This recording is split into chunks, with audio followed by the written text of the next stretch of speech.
As for prices and what the American public can expect, they can expect price stability. They can expect to buy American. It's a patriotic thing to do. And most importantly, they can expect their wages to go up. This won't be painful at all for American people and consumers, Karoline? It's going to be, there's not going to be any pain for American-owned companies and American workers. We may have short-term a little pain, and people understand that. Maybe those two should talk, like not in private, knowing Donald Trump, always with witnesses present. But I think that they should probably get their message together, because what Donald Trump said, that there might be some pain from these massive, historic, titanic tariffs, which we're going to give you updates on, because, hey, what do you know? The reciprocal tariffs from other countries are coming. He at least admitted it would be a little painful. He doesn't always say that, and I don't think he understands how painful. I think more importantly, he doesn't care, but he at least acknowledged it, okay? And that seemed like a rare, just dipping of the toe into the pool of honesty and authenticity. But I guess, no, we're not gonna get that, because his spokesperson now, in the wake of those tariffs, in the wake of all the damage, is saying prices will not go up, there won't be pain, it'll be stability. And here's the thing, it's not gonna be. So that's a really dangerous, risky message to put out there, knowing that not only is the pain coming, and it is, but it's here for many people.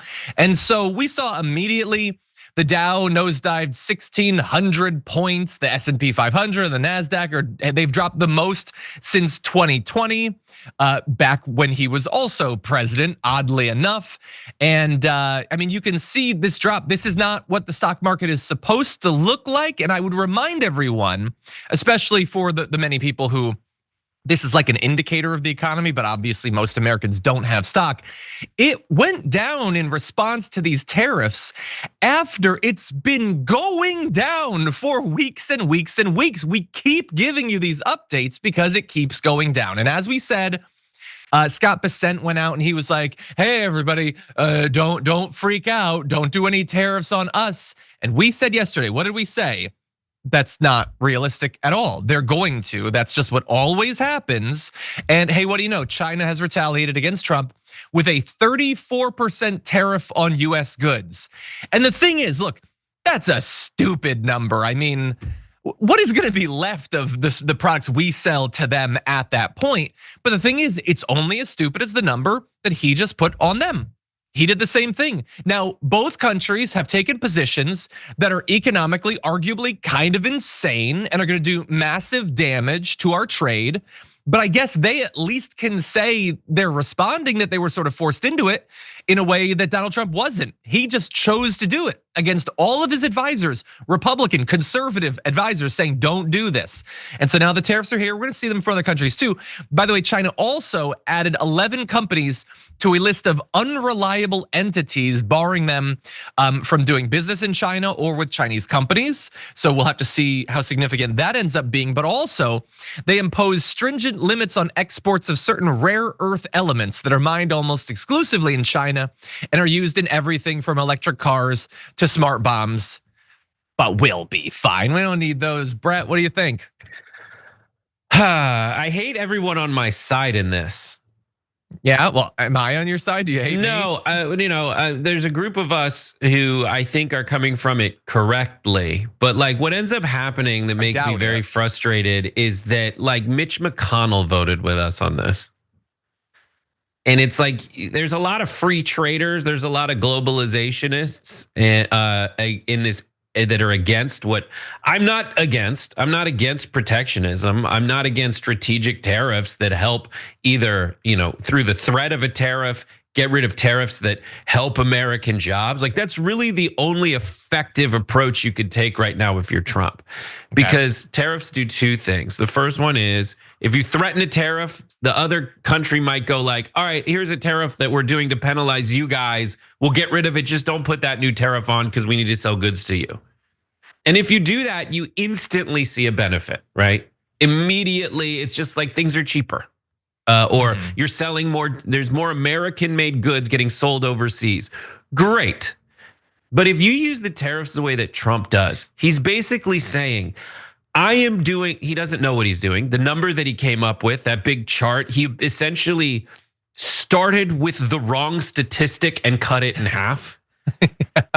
He was like, oh, they're like, what are the tariffs? Someone asked, what tariffs are you putting on us? And then the answer was, here's the trade deficit, which is like asking, how are you doing? And someone says, Thursday. It's just not the answer to that question. And if you start with Thursday and you try to adapt it, it's a nightmare.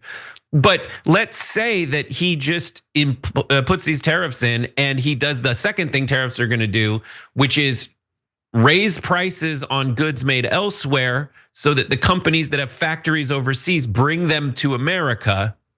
Well, that takes forever to do. That takes years and years to do. To change, build a factory, move a factory to a different state takes a long time within the United States. So what he's doing, and he's lying to us by saying that this pain isn't gonna last very long. There might be some pain for a while. There will be pain until all of these companies move their operations to America, which could take a very long time. And what's frustrating is since the number he's using for the tariffs is based on the wrong answer, no one should have any faith that this guy knows what he's doing. Yeah, that's a problem. Yeah, exactly. We broke it down yesterday on the show. Fundamentally, he doesn't understand how tariffs work, who pays for them, all that. Okay, we're never gonna correct him on that. He also doesn't understand what the trade deficit is and what it isn't. He thinks it means something in and of itself, which isn't the case. And the trade deficits that we see can be an indication just of our increased wealth. Like if you take America and an impoverished country that we buy some stuff from, like we have more resources than them, we have more population than them. Again, it just doesn't mean what he thinks. And so the issue is, like, it is one thing to have a guy who's too stupid to be making these decisions on his own if he listens to people. But Donald Trump has always and will always believe that he knows better than the actual experts. And so you see this sort of policy and you see the damage. If you enjoyed that, make sure that you never miss another video by subscribing. And if you want a little more, consider hitting the join button and becoming an actual member. But you're probably wondering, why the hell would I do that, John? First off, calm down. The stakes in this are very, very low. But also, when you click the join button and you become a member, you get access to bonus content that I make every week, and it's a ton of fun.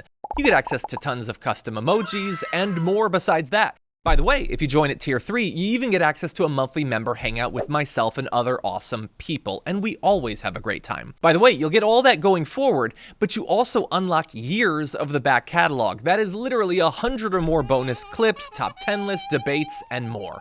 What are you waiting for? Click the join button below. Your support powers our show, and we couldn't do it without you. Or at the very least, I wouldn't really want to try. Viewers like you keep me here. So thank you in advance for joining.